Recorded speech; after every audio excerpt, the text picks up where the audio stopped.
Welcome back to another episode of The Premium Perspective. I'm Serena, and today I have with me from Breakthrough T1D, Jenna Medford. Thank you for having me. Yeah, of course. Thank you for coming. Thank you. Yeah, so I wanted to get started with just if you could tell our viewers what Breakthrough T1D does, a little bit about their mission, and just to anyone that doesn't know what y'all do. Yeah, so Breakthrough T1D is the largest nonprofit for type 1 diabetes. We fund critical research for type 1 diabetes, funding research for cures. But in the meantime, until we find a cure, we are funding research for improving lives of those living with type 1 diabetes every day.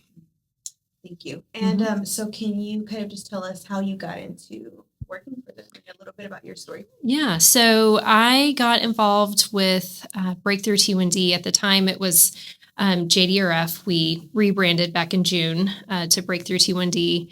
Back in 2018, when my daughter Emma was diagnosed at the age of 4, we were introduced to JDRF at the time when she was admitted to the hospital. When we found out that she had type 1 diabetes, they introduced themselves, gave us a bag of hope, which is usually our first introduction to newly diagnosed parents. What is that bag of hope? Like, is it like an actual bag they put like stuff in? Yeah, so one of our, I guess I should explain, in addition to research, one of our three things that we do is research, advocacy, and community outreach. Mm-hmm. And so the first part, that we do with families is community outreach. Mm-hmm. And so the local chapter reached out to newly diagnosed parents. We attended this class with Dell Children's. It's called Dino Class. Mm-hmm. And so the chapter introduced themselves, presented this bag of hope, and it has age-appropriate resources for the kids to read books. It kind of has like Mickey Mouse-like characters to kind of better explain their new everyday normal with type 1 diabetes and storybooks. And then it also has resources for parents and supplies like measuring cups and things like that, and carb counting books, and resources for going back to school and how to integrate type 1 diabetes in school and everyday life for parents. Mm-hmm. And then also has this cute little teddy bear for kids to be able to practice giving shots and things like that on the body, because it's a scary thing for little kids. Yeah. So they gave us that bag, and we, kind of went about our life with type 1 diabetes and getting used to that. And then I had a volunteer reach out to us. We got involved with our walk, which is a fundraiser that we do. Mm-hmm. And then, I was a working mom, saw that there was a job opening for JDRF, applied for it, started working for the organization in 2019, and just started working for them. And now I'm the market director for Austin. So they're not going to be able to kick me out until there's no need for us to have a job. So, and that will be when we have a cure. So, yeah. Oh, that's a goal. Yep. Where were you before? So I was a clinical supervisor at Austin Retina Associates. Oh, okay. So I have a medical background. I was a little bit more intuitive when Emma got diagnosed. I kind of had a little bit of a feeling. That's why I took her into the doctor. But I had no nonprofit experience at all. Yeah, it was the world, right? Yeah, it was just solely I had to work. I'm a working parent. I had to work, but I wanted to. The work that I do needs to be meaningful for me to be fulfilled. So that's why I worked at Austin Retina. I wanted to work directly with patients. Yeah. And if I had to work, I wanted to be able to continue to make a difference, but in something that was directly related to our family. Yeah. And if I couldn't attend our monthly caregiver coffees because I had to work, well, then I was going to work for JDRF, now Breakthrough T1D, and be able to attend them as an employee. That's and awesome. Help families at the same time. Did it just so happen at that same time they had that job opening? Well, and to be honest, when Emma got diagnosed, I was leaving for another opportunity. Okay. I was with Austin Retina for 10 years, Mhm. and I was leaving to do a consulting opportunity. And 3 days after I left, she had gotten diagnosed. Wow. And so it kind of was the perfect storm, I guess, if you will. Mhm. If I hadn't left, maybe she would have been in a worse off situation had she not been home with me during that time. So it all kind of happened at the right time, if there is a right time. Yeah. But no. yeah. Do you, can you explain like the symptoms that she had and how you kind of knew like what was going on? Yeah, so she had some of the typical symptoms, now looking back, which were excessive thirst. Mm-hmm. So that could be anything. So what it started out as, what I noticed first was waking up in the middle of the night. So she was 4. She was waking up in the middle of the night to go to the bathroom, but she was like running to go to the bathroom. Yeah. She wasn't wetting the bed like you hear about a lot of families who say their kids were bedwetting. Mm-hmm. But she was running to go to the bathroom, waking me up. Mama, I got to go to the bathroom. So I'd run and make sure she made it. Mm-hmm. But then at the same time after that, she was begging for water. And I was like, well, no, I'm not going to give you water because you're waking up in the middle of the night going to the bathroom. Mm-hmm. And we're talking, she was waking up, 2-3 times at night. Yeah. And that was something that she never did. And so waking up in the middle of the night to go to the bathroom, begging for water in the night, but then waking up, and all day, just constantly drinking. As soon as she'd sit down to eat, whatever she had in front of her to drink, whether it was milk, juice, water, she'd probably guzzle 3 cups of that before she'd start eating. Mm-hmm. She was also just eating a lot too. Yeah. So looking back, whatever she was eating, her body was just burning off really quickly. Mm-hmm. She may have been a little bit more cranky as well. Now, also looking back when she was in the hospital, she was a little trimmer, had lost some weight, but in the moment, we probably didn't notice that. But a lot of people tend to lose weight because their body is burning off the food that they're intaking. Yeah. And other symptoms are lethargic, increased thirst, hunger, mm-hmm. Like a fruity kind of breath smell. Like hers was kind of like an acetone. Like it's hard to describe, but you can kind of like smell it. Okay, wow, that's interesting. Yeah. And so when I was noticing those things, she went to go play with a friend, and I had already started Googling some symptoms, and she went to a play date, and my friend was like, yeah, she does go to the bathroom a lot, and she is drinking a lot of water. So I called the pediatrician, and they said, well, we want to see her when she's fasting. Mm-hmm. So we'll see her tomorrow, but just make sure you're monitoring her water. And so I went to buy a brand new water bottle so I can know exactly how many ounces were in it. Mm-hmm. And from that afternoon, she probably drank 3 of those. Wow. They were, 40-ounce water bottles. And that's more than I drink. Yeah. I'm doing a challenge right now. Yeah. 75 soft. Yeah. And I'm in a group chat with my family, and we're all doing it. And literally we're at night, like it's like 10, 11, and we're like, we haven't finished the water. Yeah. We're like chugging down the water. So that's a lot. It's hard. Yeah. Yeah.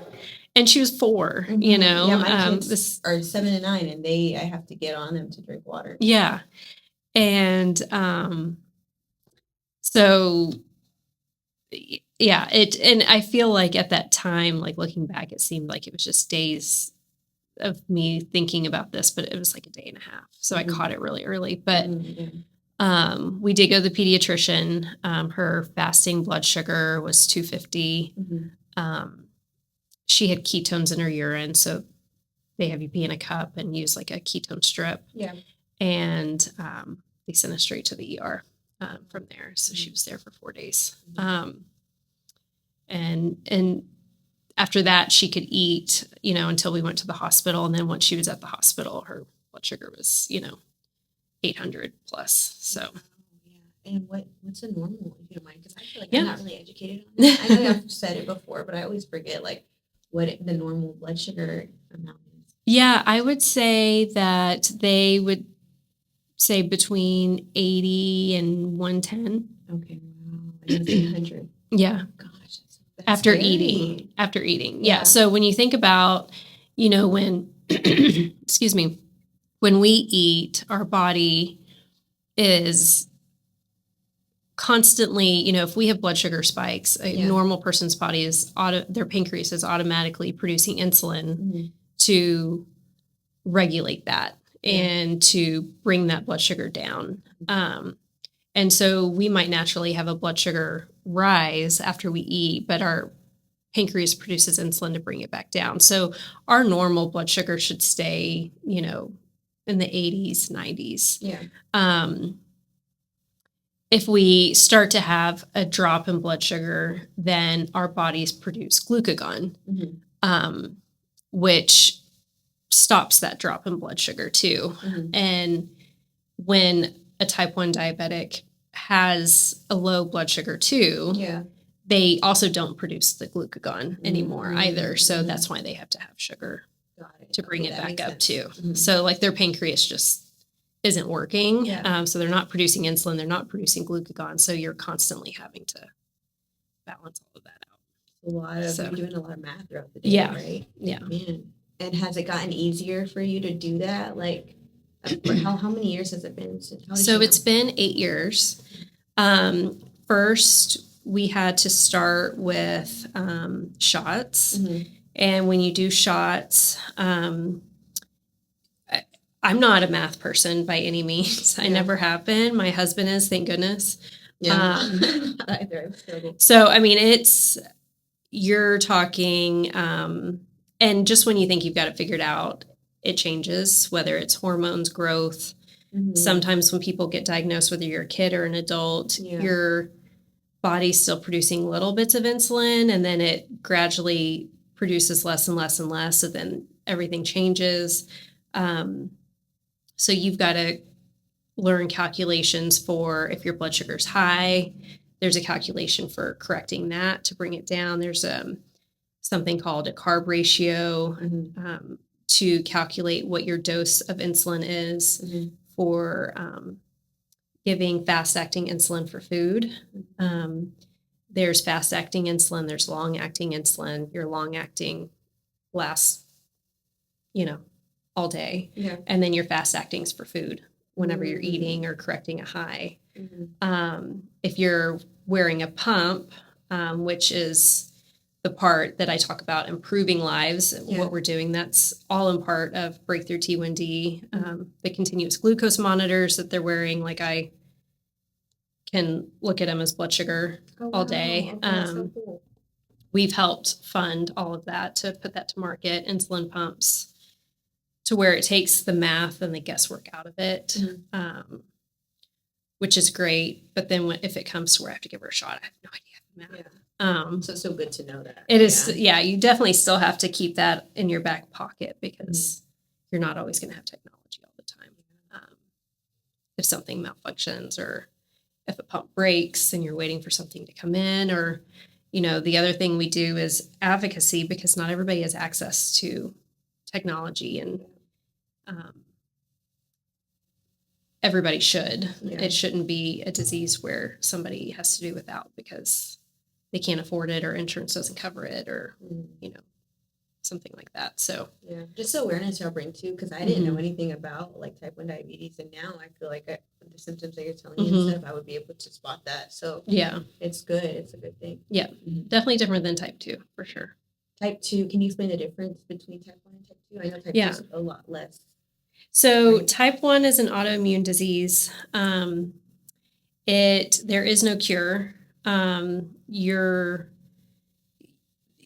You have to take insulin for it. There's no other alternative. You can't control when it happens. You can't stop it. Like I said, there is no cure. Type 2, it's an environment, it's usually diet that plays parts, factors into it. Mm-hmm. You can reverse it, I guess, if you will, by diet and exercise. There are other medications for it. There are some that are insulin dependent and non-insulin dependent. Okay, my grandpa is a type 2. Mm-hmm. Yeah. So a lot of times they will say, okay, well, you're pre-diabetic. Mm-hmm. You need to watch what you're eating, Yeah. make some lifestyle changes, Mm-hmm. and then that will, make it to where you don't have to take medication like my dad is pre-diabetic, so they actually told him that. And so I'm like, now watch what you eat. Yeah, and you can control that. Mm-hmm. Whereas, type 1, you can't. Sport. Yeah. And do they say like, is there just nothing that like brings that upon you, right? Like it just and that's what we're trying to figure out. They say it can be, is it environmental? Is it an illness that triggers it? It's autoimmune. So just like, if you have a thyroid condition, what causes that to come on suddenly? We don't necessarily know, but something is triggering that to happen. Yeah. So,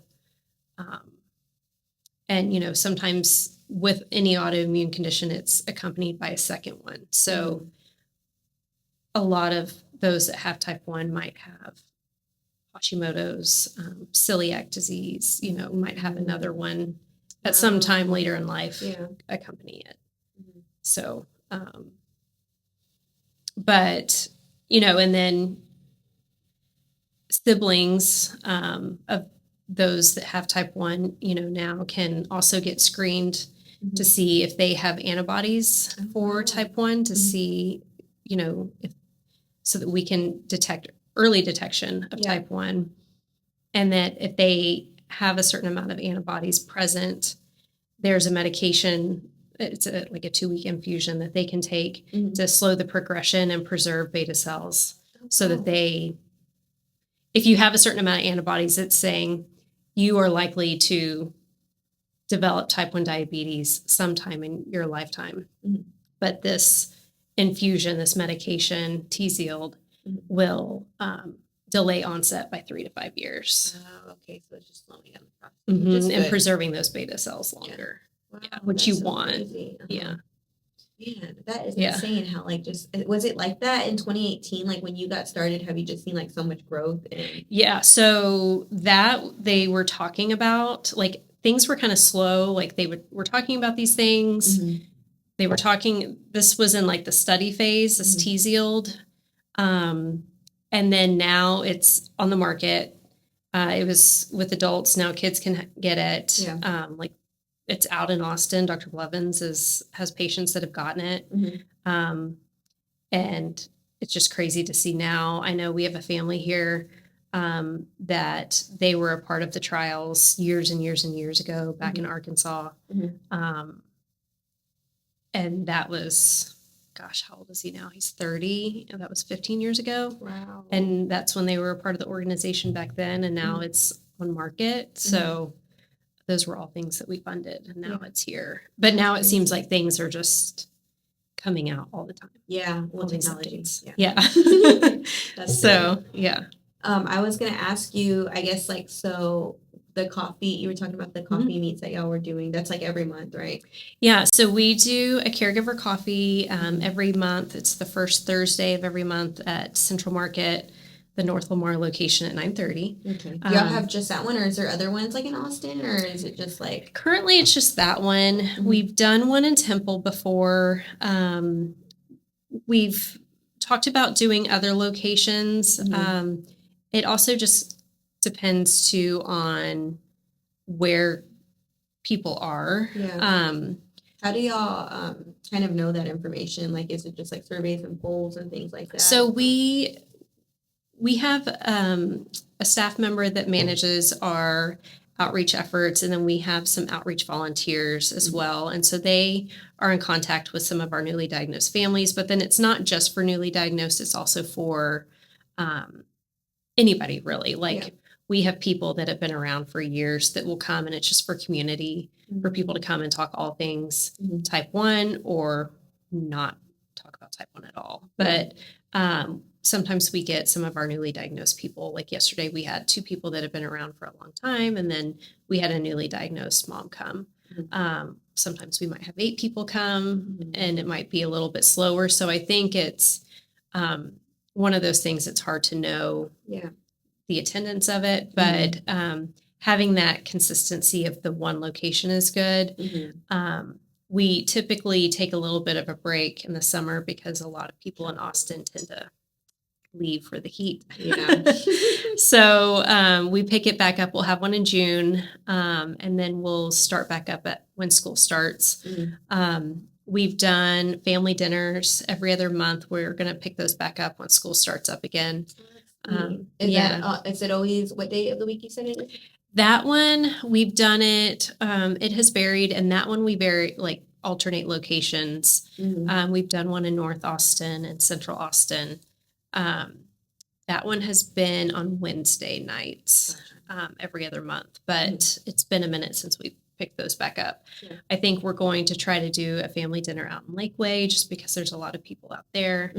And then we have a inhaled insulin speaking event in a couple of weeks at Texas Children's Hospital, May 14th at 5 p.m.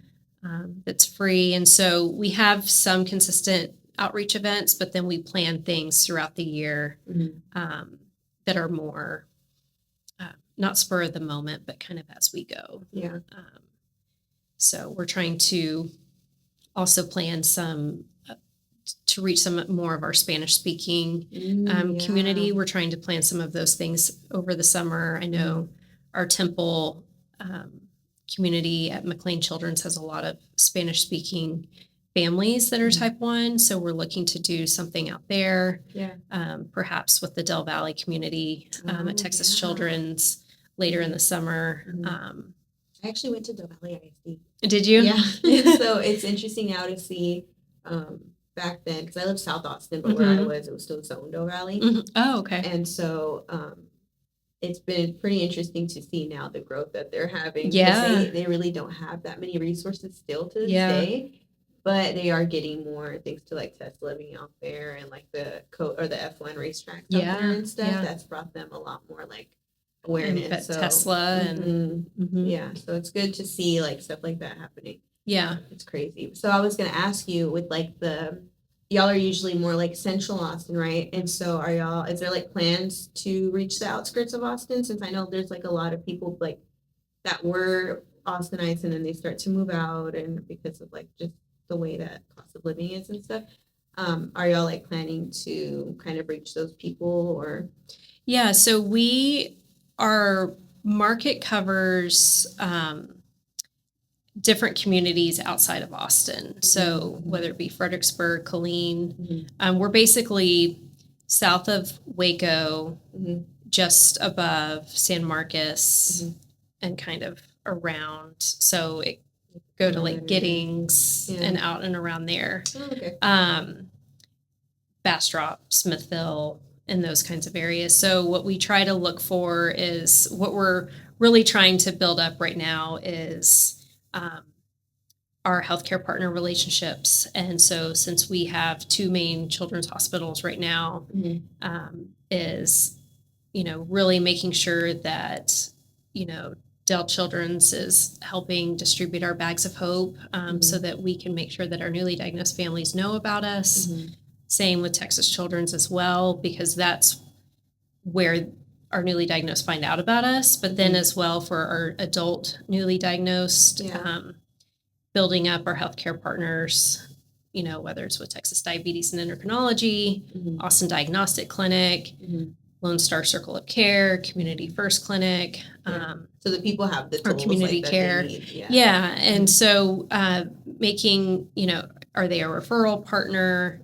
I'm just trying to make sure that those clinics know about us so that they can provide the resources to those people.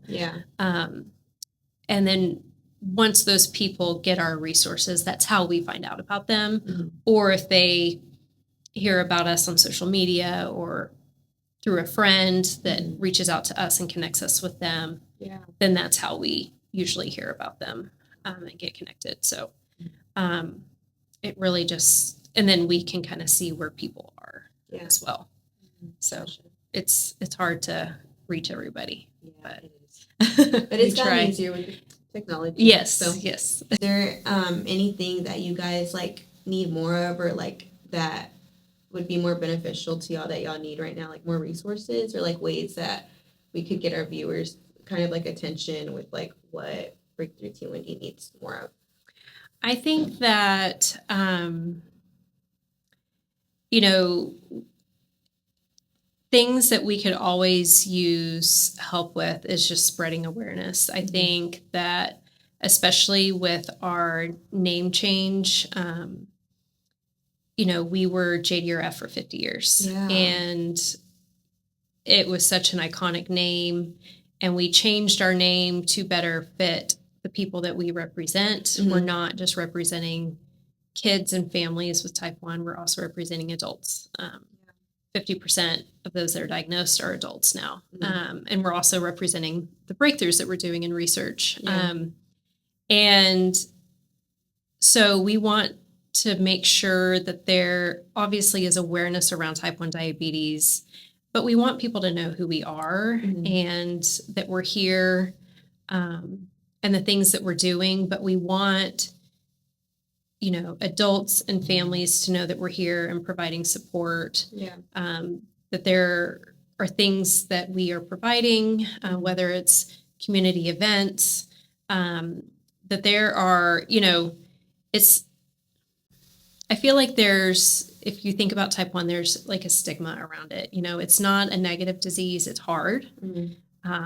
It is definitely a lifestyle change. It's a new normal that you have to get used to. But, you know, there are some people that are like, oh, you know, it's a struggle, you know, talk about struggle. But there are so many good things that have come out of us as a family being involved with the organization. We've met so many people. Some of our best friends are through the organization. Emma's met great friends. And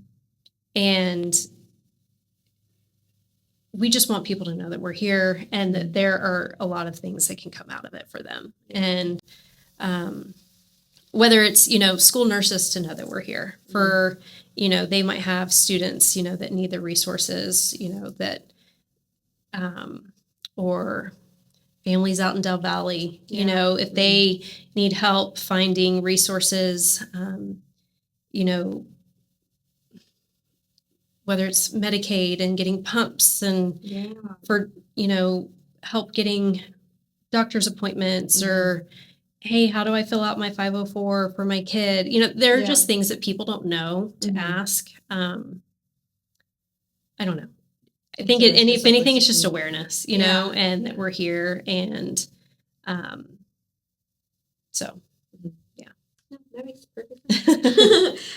That's good to know though about like the community, how that I didn't think about that part, but like the friendships that you build, like how Emma has like so how did that like affect her obviously in a positive way, but like to now how she's a teenager, does she like talk about her experience with the whole thing and like now that she is a teenager, does she like just what is her attitude towards everything now?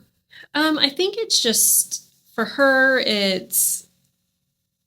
she doesn't really know any different. We try to. She's 12, right? She'll be 12 next month. Okay, awesome. We try to make life as normal as possible. I mean, she can do any sport that she wants. She can eat anything she wants. We can go on all the vacations everybody else can go on. We just have to carry extra supplies and, you know, maybe just manage it a little bit differently. But we try to not, you know, maybe things are a little bit different, but we try to not make it feel that way. But it is a change on the family, you know, and excuse me. And, but we try to make things seem as normal as possible, you know? And so I think you know, things are different when you're diagnosed as a teenager or an adult, you know, when you've lived your whole life one way and then changed. So I think, you know, everybody's experience at every stage and age is different, but so. Yeah. It's good to know. Yeah. So y'all just had y'all's one classic, and then y'all had the one gala afterwards. So what does that look like? Like, how did that go? Because I didn't get to go to the gala, but I've heard so many good things about it, and that's a way that y'all raise like a lot of money, right? Yeah, so we have two main fundraisers throughout the year. Obviously, with the nonprofit, fundraising is constant for us, but so we call the whole weekend the one party because we do the two events in one weekend. And it's our largest fundraiser for the year. We ended the weekend raising $1.7 million. That's so awesome. And it was really good. Thank you. We are very proud of it. The Austin community, especially the type 1 community, we always say it's a community you never want to be a part of, but it's one you can't imagine not being a part of once you're in it. They rally together. We had the Hall family as our honoree. We had the Moore family as our Fund to Cure family. And I think that their message that they had and the stories that they had really just resonated with people.